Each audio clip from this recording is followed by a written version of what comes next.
धीर्धैनं श्रवणपटेयतिवरा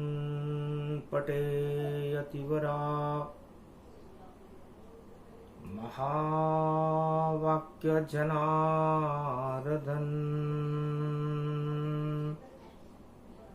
सच्चिदानन्दत्वं शरणं व्रजेश। यादवेन्द्रं दयादाता पुंडरीक्षा क्षीरसागर शयनम कमलनयनम नमस्तुते नमामि श्री हरि। धैर्य से जिसको धारण किया जाता है, कर्ण पटुओं से जिनका पान किया जाता है, ऐसे सच्चिदानंद भगवान श्री यादवेंद्र सरकार को मैं नित्य ही चिंतन करता हूँ, नमन करता हूँ। जिनको नमन करने से मंगलादि मंगल तो हो ही जाते हैं, साथ ही में बहुत बड़ा बल मिलता है मनुष्य। वाणी ब्रह्माणी करो, वाणी पर नितवास, राम कथा वर्णन करूं पूर्ण कर्मा आस। शांतम शाश्वतम अप्रमेयमनघम निर्वाण शांति प्रदम ब्रह्मा शंभु फणीन्द्र शव्यमनिशम वेदांत वेद्यम विभुम रामाख्यम जगदीश्वरम सुरगुरुम माया मनुष्यम हरि।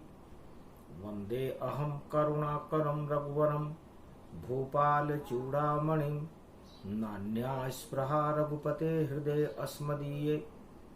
सत्यं वदामि च भवान् खिलांतरात्मा भक्ति प्रयच्छ रघुपुंगव निर्भरा में कामादि दोष रहितं कुरु मानसं। रामदूतं अतुलित बलधाम हेम शैलावदेहि दनुजवन कृशानु ज्ञानी नाम अग्रगण्यम्। सकल गुण निधान वानराणामधीश रघुपत प्रिय भक्तवात जात नमामि। एकादशवां रुद्र है महावीर हनुमान, और आत्मा में ही हो गया परम ब्रह्म का ज्ञान। ये आदि रूप कैलाश बने, श्री राम के ये विश्वास बने, और ज्ञान बने, और ध्यान बने, और भक्ति बने, वैराग्य बने। कैलाश पे जिनका वास रहे, त्रिभंगी बाबा त्रिपुरारी, और चारों युग में त्रिलोक की इनमें रहती है शक्ति सारी। ऐसे बाबा अर्धंगी का एकादश रुद्र भवानी है, एकादश रुद्र भवानी है।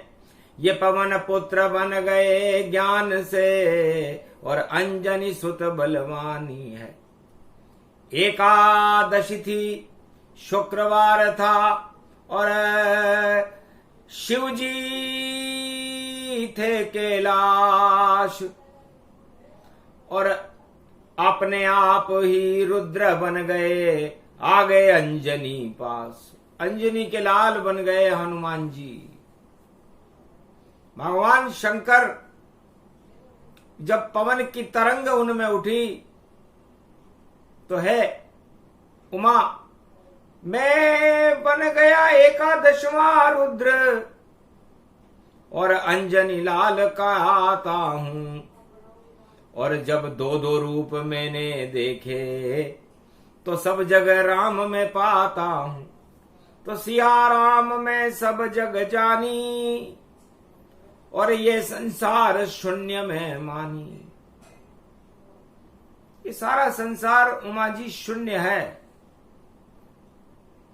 और उस शून्य को, जो आत्मा का स्वरूप है, परमात्मा का भी स्वरूप है, और उस शून्य का सार ये संसार है। अब जितनी भी आत्मा जन्मती जग में संसार में प्रकट हो जाती है, वह शून्य से ही आती है और शून्य में फिर प्रकट आती है, और शून्य भी शून्य में, और एक सपना करे साकार, मिट्टी में मिल जाता है उसी शून्य का आकार। अब आप बताओ उमा जी कि कोई आत्मा परमात्मा के बिंदु से छुटक कर इस मृत्यु लोक में, इस शून्य के सार में आए, खाली हाथ आई और खाली हाथ जाएगी, और इस संसार में आकर के वह इस माया को प्राप्त करने का प्रयास करे और माया को ही सब कुछ मान ले और ईश्वर को जानने में असफल रहे, तो फिर 8 और 4 12 होते हैं।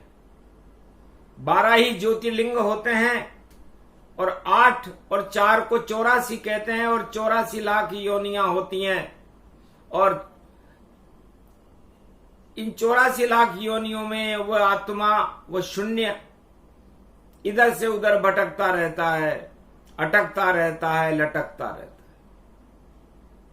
आज एकादशी का दिन है। एकादशी के संरक्षक भगवान श्री कृष्ण होते हैं, और श्री कृष्ण ने अर्जुन को समझा दिया एकादशी का ज्ञान। अरे मैं ही शून्य का रूप हूं और मैं ही विराट रूप भगवान है। अर्जुन, मैं ही शून्य का सार हूं और मैं ही विराट हूं, और शून्य से विराट तक जाना ही गीता है, और एकादशी का स्वामी भी मैं ही हूं। और है धनंजय, ये द्रौपदी जो एक है, आप पांडव 5 हो और द्रौपदी एक, और आपके भाई 100 बन गए और कौरव रूप अनेक। आपके भाई हैं, उनकी संख्या 100 है, उनमें भी एक के आगे देखो 2-2 बिंदी दिखाती है, और फिर भी शून्य ही रहते हैं, और हाथ नव द्रौपदी नहीं आती है।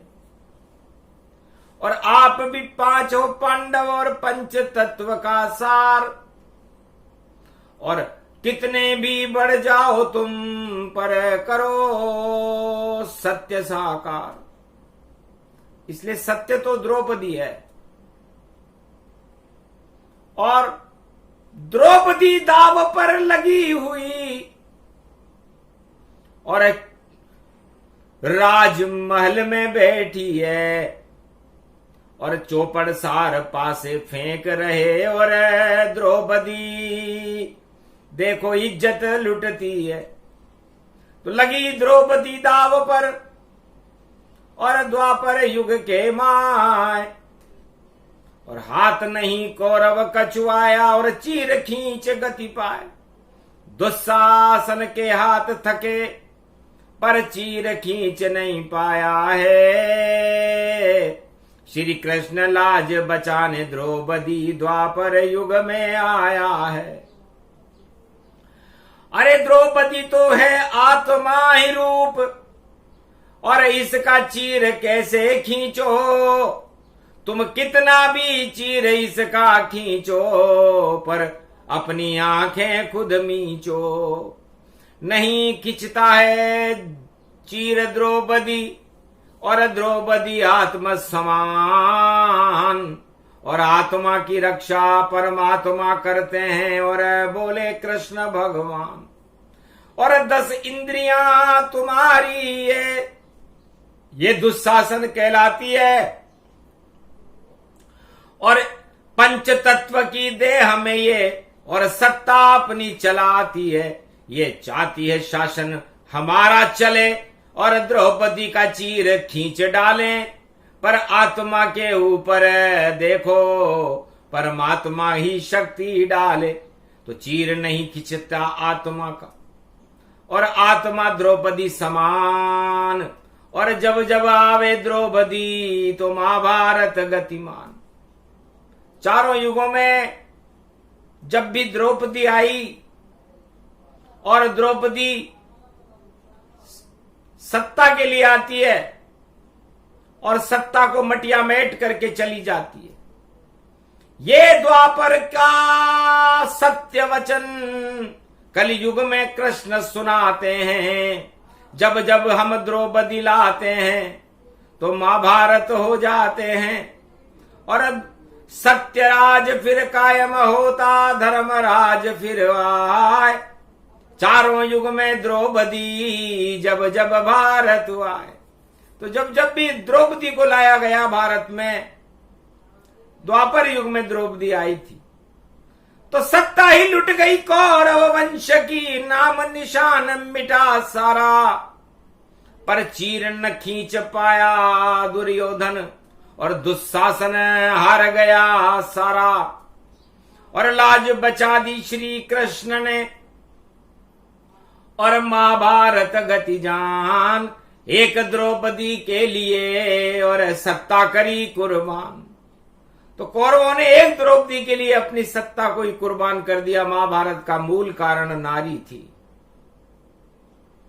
तो महाभारत जब भी होता है उमा जी, 3 कारणों से होता है।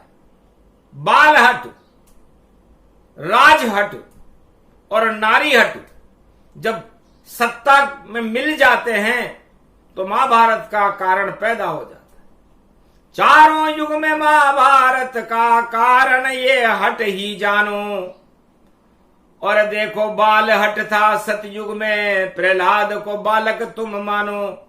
और राज हट था हिरण्याकश्यप का, जो पिता प्रहलाद कहा है। और नारी हट था कयाधु का, नरसिंह अवतार प्रगटाए। जब ये तीनों हट सतयुग में मिले तो प्रहलाद की विजय हुई, नरसिंह का अवतार हुआ और हिरण्याकश्यप मारा गया। फिर मिले त्रेता में तीनों हट, तो बाल हटऊं राम को जानो। और राज हटऊं रावण को मानो। नारी हट के कई को जानो। और महाभारत लंकावध में मानो। तो 3 हट जब अवध में मिले वहां तन पाए। अरे महाभारत वहां हो गया और सीता दाव लग जाए। सीता दाव पर लग गई पंचवटी में और महाभारत हो गया। राम रावण की लड़ाई हुई और रावण मारा गया। और फिर द्वापर युग में पांडव कौरव के बीच द्रौपदी आई थी। जब दाव लगाया सत्ता पर तो चीर द्रौपदी खिंच पाई थी। और लाज बचाने कृष्ण वहां और तीनों हट पलटाई थी। और कौरव सेना हार गई और सत्ता सभी गवाई थी। और कलयुग में भी द्रौपदी फिर से आगमन होए।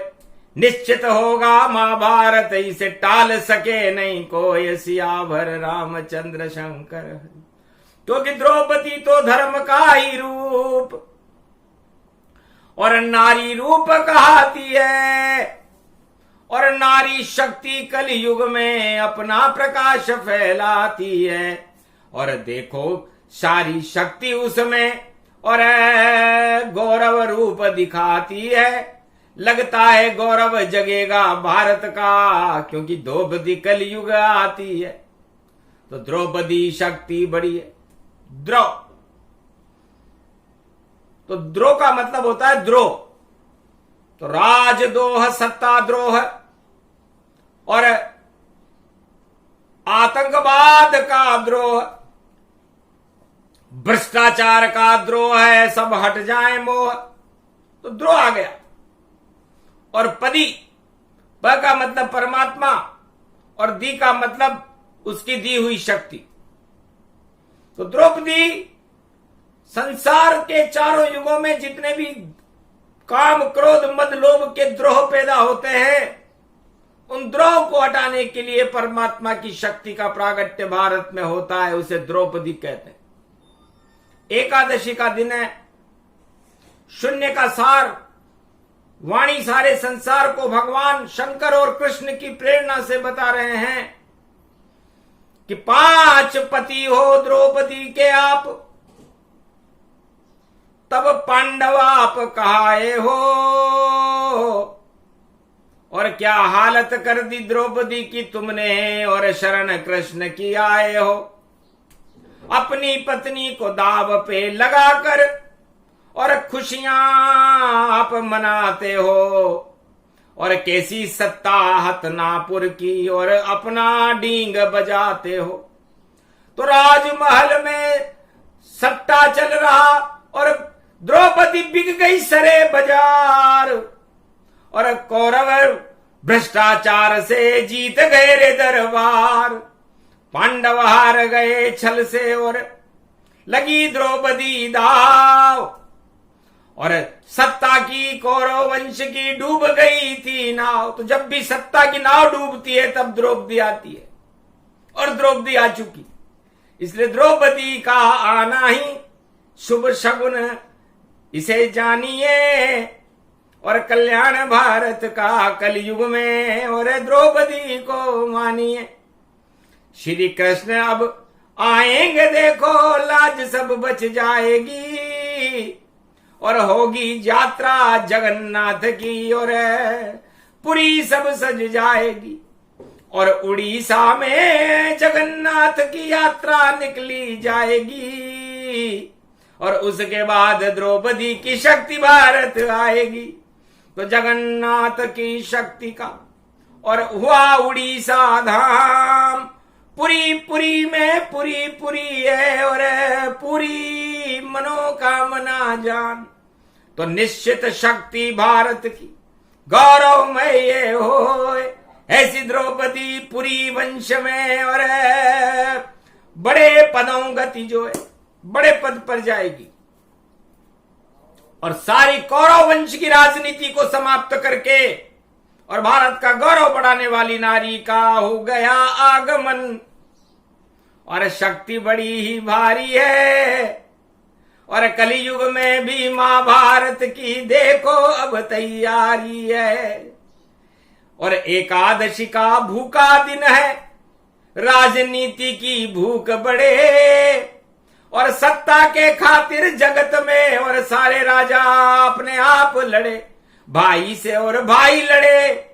और देखो सब कुछ खड़े खड़े, पर सत्ता हमको दे दो सब, तो हम द्रौपदी के चरणों में पड़े पड़े। तो सभी सत्ता को चाहते, नहीं सत्य की चाह।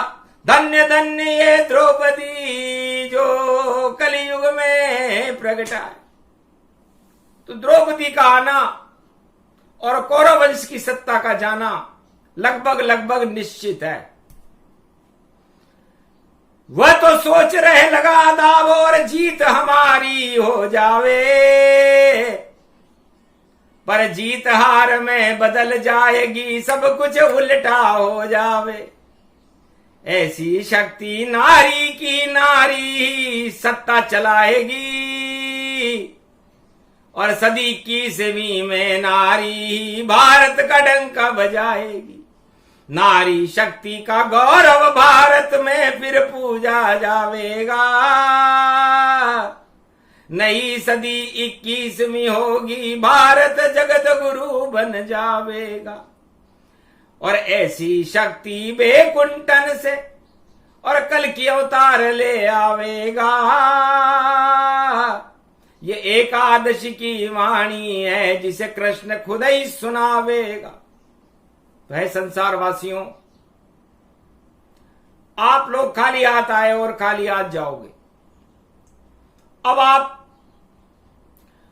उस शून्य के अंदर उन सार वस्तुओं को जो परमात्मा है भरने का प्रयास कर नहीं रहे, और आप अपनी भ्रष्टाचार की बेलड़ी और चढ़ गई चारों ओर, और पूरे हिमालय को खा गई, और भ्रष्टाचार का शोर।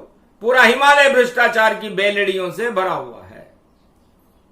सारे संसार में विष की बेलड़ियां फैल चुकी हैं, आतंकवाद और हिंसा की, और बेल फैली हजारों, और सब अपने अपने भोग कर रहे, और मारो काटो मारो, मार काट मची हुई है। भ्रष्टाचार है, अहिंसा, बेरोजगारी का बोलबाला है, और राजा भी डींगे लगाने में व्यस्त हैं। कोई परमाणु बम बना रहा है, कोई अपना धन दिखा रहा है, कोई अपनी सुंदर स्त्री दिखा रहा है, कोई अपना राज दिखा रहा है, कोई अपनी ताज दिखा रहा है। तो राज ताज और भ्रष्टाचार का होगा बंटाढार। और 21वीं सदी में भारत में आए कल की अवतार। तो जब कोई व्यक्ति परमात्मा जब अपने अंश को इस मृत्युलोक में भेजता है तो शून्य बना करके भेजता है, और शून्य को ही वापस शमशान में शून्य होकर के आत्मा परमात्मा में या 84 लाख योनियों में चली जाती। तो भगवान शंकर परमाते हैं उमा। जब मैं एकादशवां रुद्र बना तब एकादशी का दिन था। राम जी लंका के तट पर, समुद्र के तट पर बैठे हुए थे। रामेश्वर की स्थापना हो चुकी थी। माया और मायापति रावण लंका में थे। अग्नि रूप में थी माया, सीता अशोक वाटिका प्रगटाई, और मैं एकादश रुद्र हनुमान बना, और वानर सेना सागर तट आई। तो माया ब्रह्म पहली बार अलग अलग गति जान, राम बैठे थे शिव की शरण में और रावण सीता मान। ब्रह्म एकादशी के दिन भगवान शंकर की शरण में राम जी बैठे हुए थे, जो ब्रह्म का स्वरूप थे, नारायण थे। और माया को लूट करके रावण लंका में बैठा हुआ। तो हमने माया और ब्रह्म को अलग अलग देखा। आप भी देखो भारत वालों, जब माया ब्रह्म से हो अलग होती तो महाभारत हो जाता है, सारी जनता वहां पर रोती। तो ऐसा ही कलयुग में भी हो रहा बंटाढार। ब्रह्म अलग बैठा है और माया सारा संसार। तो सारा संसार तो माया में लिप्त है और ब्रह्म अकेला बैठा हुआ है। एकादशी का दिन है और हमने एक सेतु बनाया, राम नाम का बन गया सेतु, और शिव शिव नाम लिखा डाला। ऊपर शिव लिखा हुआ था, नीचे राम बना डाला। सागर में पाषाण तैर गए और माया ब्रह्म मिला डाला। जब माया ब्रह्म से मिली वहां तो सेतु गजब का मतवाला। इस तरह राम सेतु बनाया गया। और जिस तरह 7 फेरे खाते हैं स्त्री और पुरुष, तो गरजोड़ा डाल दिया जाता है और उनको पानी ग्रहण संस्कार कहते हैं। तो हमने भी पानी ग्रहण संस्कार माया रूपी सीता और ब्रह्म रूपी राम जी का करवा दिया। पाषाण से सेतु बना वहां और लंका तक माया ब्रह्म मिले। और मैं एकादशवां रुद्र बना तो राम मुद्रिका मुख में मेल पले। तो राम मुद्रिका मुख में रख कर कूद गया मैं लंक। अरे विजय का डंका बज गया और बजा विजयेश्वरी शंख। विभीषण के घर में गया सुरसा निकले बार। लंकनी को मैंने मारा और किया सबका उद्धार। मां सीता के चरणों में और पहुंच गया तत्काल। एक दिशा में राम जपे और मैं भी हुआ निहाल। दीन मुद्रिका ढार तब जन अशोक अंगार। और अश्रु से बहने लगी और राम नाम की धार। राम नाम की अश्रुधारा मां सीता के नयनों से बह रही थी। दया द्रवित में हो गया अग्नि बुझी तमाम। रामदूत में मातु जानकी बोले वहां हनुमान। दीन मुद्रिका ढार तब चकित चितव मुदरी पहचानी। और कर प्रणाम जोरी जुग पानी। मैंने प्रणाम किया, मां मैं रामदूत हूं। राम नाम मुद्रिका बनाई, माया ते असि रचि नहीं जाई। राम नाम की मुद्रिका लेकर के आया हूं। आप माया हो, राम जी ब्रह्म है। शिव जी की स्थापना करने के बाद हमने एक राम नाम का सेतु लंका तक बना दिया है और माया और ब्रह्म को मिला दिया। तो माया ब्रह्म जब जब मिले और सत्य हो ये साकार, सारा जगत सुंदर बने और सुंदर कांड गतिधार, तब सुंदर हो जाता है। सत्यम शिवम सुंदरम। तो सत्यम शिवम सुंदरम हमें बनाने के लिए मैं आपसे मिलने आया हूं और आपको ये मुद्रिका देने आया। तो राम नाम की मुद्रा को देख करके माया हर्षित हो गई और वरदान दिया कि जाओ बेटा, अष्ट सिद्ध नवनिधि करी दाता, असबर दीन जानकी माता। ये अष्ट सिद्धि और नवनिधि मैं तुम्हें प्रदान करती हूं। आज से ये तुम्हें भुगतान करूं और बड़ा परिश्रम पाया है और बेटा तेरी कोई इच्छा नहीं, फिर भी तू राम मुद्रिका लाया है। ऐसा सेवक है रामचंद्र जिसका दर्शन मैंने पाया है और अशोक वाटिका धन्य हुई और लंका नेश नाबूद दिखाया। लगता है बेटा तुम पवन पुत्र हो, एकादशवां रुद्रो भगवान शंकर का, क्योंकि शंकर की शरण में राम जी बैठे हैं मेरे पति, और मैं राम जी की ध्यान मुद्रा में बैठ करके इस अशोक वाटिका में सारे शोकों को हटा करके निशंक बैठी हुई। तो जाओ शोक सब हटे तुम्हारे और प्राणनाथ श्री राम पधारे। तो लंका मटिया मेट हो और झरझर जलती जाए, रोमनहारा कोई नहीं बचे और राज विभीषण पाए। जिससे तुम मिले हो विभीषण से वो राजा होगा, 1.25 लाख नाती मारे जाएंगे। ये एकादशी का फल है और एकादशी का फल मेरे नयनों से बूंदों में झर रहा है। तो आत्मा को एक ही दिशा में चलाना, 10 इंद्रियां रावण है और मन सीता का रूप है माया और ब्रह्म रूपी आत्मा है। तो इस ब्रह्म को एक ही दिशा में चलाने को एकादशी कहते हैं। और जब 10 इंद्रियां और माया उस राम और ब्रह्म के पीछे चलने लग जाती है तो एकादशी बन जाती है और शून्य भी अमर हो जाता है। तो इस शून्य के सार में यदि कोई अमर होना चाहे, अमृत को प्राप्त करना चाहे, तो उसे एकादश एक ही मार्ग पर चलना चाहिए और वो मार्ग है सदमार्ग, ईश्वर का मार्ग, ब्रह्म का मार्ग। बाकी सारे मार्ग द्रौपदी के चीर की तरह हैं जिसे आप खींच नहीं सकोगे, और जब खींच नहीं सकोगे उसे अपने जीवन में प्राप्त नहीं कर सकोगे तो आत्म में निराशा लगेगी और निराशा ही जीवन 84 लाख योनियों में भटकने का कारण है। तो इस समय कलयुग में सारा संसार निराशाओं के दौर से गुजर रहा है। उसके हाथ में भ्रष्टाचार करने के बाद भी धन नहीं आ रहा, स्त्री नहीं आ रही, उसे कुर्सी नहीं मिल रही, राजताज छिन रहे हैं, सारी लड़ाइयां सत्ता के लिए हो रही हैं, बेरोजगारी चरम पर है, लेकिन हाथ कुछ भी नहीं आ। तो जाओ जगन्नाथ के बाद जगत पसारे हाथ।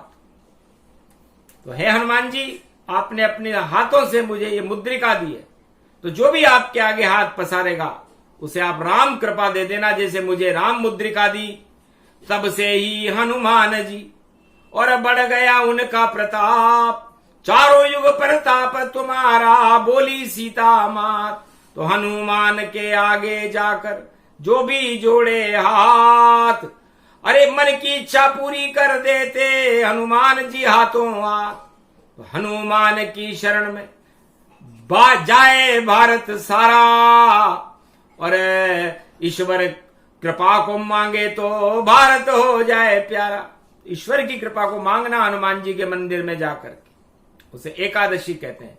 क्योंकि राम जी भी भूखे बैठे हुए थे, सारे बानर भूखे बैठे हुए थे, हनुमान जी भी भूखे बैठे हुए थे, सीता माता भी भूखी बैठी हुई।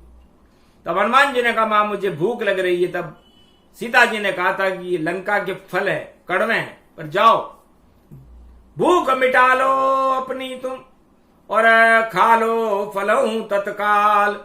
तोरे तोरे फल हैं भैया और तुम हो बजरंग रूप विशाल। तो ये फल तुम्हारी सुधा को बुझा नहीं पाएंगे। लंका पहले जाओ जलाओ और मधुबन के फिर फल तुम खाओ। मधुबन में फल केवल नारायण और ब्रह्म और माया ही खा सकती है, लेकिन तुम्हें अधिकार है कि तुम लंका जलाने के बाद जो तुम्हारी शक्ति को 100 गुना अरबों गुना बढ़ाने के लिए मधुबन में जाकर के फल खाना। तब द्वादशी का पालना हनुमान जी ने मधुबन के फल खा करके खोला था, जिसे राजा इंद्र भी खा नहीं सका। हनुमान जी ने प्रेम से और किया मधुबन पान। धन्य धन्य हनुमान तुम ये एकादशी का ज्ञान। तो एकादशी की कथा है, सुने सुनाए कोय। अरे द्रौपदी की रक्षा करो वही कृष्ण यहां होए। तो जो द्रौपदी की रक्षा करे, तो भारत का जो राष्ट्राध्यक्ष है, संसार के जो राष्ट्राध्यक्ष हैं, उन्हें नारी की रक्षा करना चाहिए।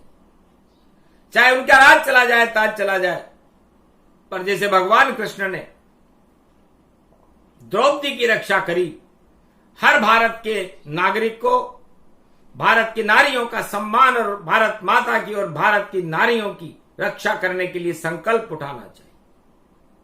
तो भारत का गौरव, जहां नारी का पूजन होता है, वहां पर देवता रमण करते हैं। तब भारत वापस देवताओं का देश बन सकता है। द्रौपदी विजेता हो सकती है, विजेता होकर रहेगी और कुर्सियों के खेल समाप्त होकर के रहेंगे, क्योंकि भ्रष्टाचार से उड़ रहे कलयुग में हनुमान। अरे पिंचर हो जाए हवा तो गिर जाए रूप धड़ाम। तो नकली हनुमान हवा में उड़ तो का प्रयास तो कर रहे हैं कि सत्ता हमें मिल जाएगी। उद्धव हुआ उदास, अरे सारे भाग गए मुझे छोड़कर, कृष्ण है मेरे पास।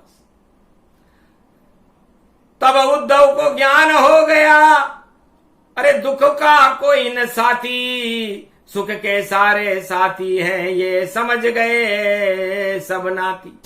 1.25 लाख नाती भी भग गए और उद्धव हुआ उदास। श्री कृष्ण की कृपा से उद्धव हटी निराश। तो उद्धव की निराशा को भगवान कृष्ण ने हटा दिया, उसे प्रेम सिखा दिया, भगवान का ज्ञान सिखा दिया। और ज्ञान अमर अजर अविनाशी होता है और सत्ताएं सब नाशवान होती हैं। तो सत्ता का मोह छोड़ करके भगवान के ज्ञान को प्राप्त करना ही एकादशी का अमृत है। ये एकादशी का अमृत पान भारत में करे कराए कोय, और जो भी करे अमृत पान उस पे कृष्ण कृपा तन होए। भगवान कृष्ण की जैसे द्रौपदी पर कृपा हुई, इस प्रसंग को सुनने वालों पर भी होती है। हे वाणी तुम धन्य हो जो दी कथा सुनाए, एकादशी की कथा सुने तो मंगल भारत पाए। राज ताज सब ढस जाएंगे और आए नया प्रकाश। कैलाशपति हनुमान कृष्ण और कल की अवतार आकाश। कल के अवतार आसमान से प्रकट होंगे भारत में, और भारत में नया सवेरा होगा, नया प्रकाश होगा। 21वीं सदी भारत के लिए गौरवमय होगी और भ्रष्टाचार, आतंकवाद और हिंसा का बोलबाला समाप्त हो जाएगा। भगवान का ही प्रकाश दिखाई देगा। उस दिन एकादशी को द्रौपदी प्रसन्न रहेगी, जो भारत माता का स्वरूप है।